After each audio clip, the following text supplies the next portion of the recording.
Hi students, இன்னைக்கு நம்ம என்ன பார்க்க போறோம் அப்படின்னா ஆங்கிள் ஆஃப் இன்க்ளினேஷன் அப்படின்னா என்ன சார்?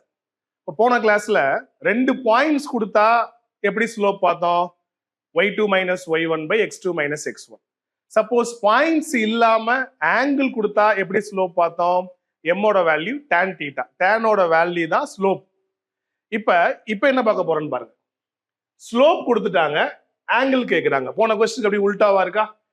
ஸ்லோப் கொடுத்துட்டு ஆங்கிள் கேட்குறாங்க, ஆங்கிள் கொடுத்துட்டு ஸ்லோப் கேட்டா நம்ம டேன்ல வேல்யூ பார்ப்போம். அதே தான் ரிவர்ஸ் ப்ராசஸ். இப்போ உங்களுக்கு டேனுக்கு வேல்யூ தெரியும் இல்லையா? tan 0 0, tan 90 infinity, tan 45 1, tan 30 எவ்வளவு 1/√3, tan 60 எவ்வளவு √3. போன கிளாஸ்ல என்ன பார்த்தோம்னா ஆங்கிள் கொடுத்து ஸ்லோப் பார்த்தோம் இல்லையா? இங்க ஸ்லோப் கொடுத்துட்டாங்க, ஒரு ஸ்ட்ரெயிட் லைனோடைய ஸ்லோப் √3. அப்ப அதோடைய ஆங்கிள் என்ன, ஆங்கிள் ஆஃப் இன்க்ளினேஷன் என்னன்னு கேக்குறாங்க. இப்ப வேல்யூல இருந்து ஆங்கிளுக்கு வாங்க. எந்த ஆங்கிளுக்கு √3 இருக்கு பாருங்க, இந்த இருக்கு √3. அப்ப ஆங்கிளோட வேல்யூ எவ்வளவு? 60 டிகிரி.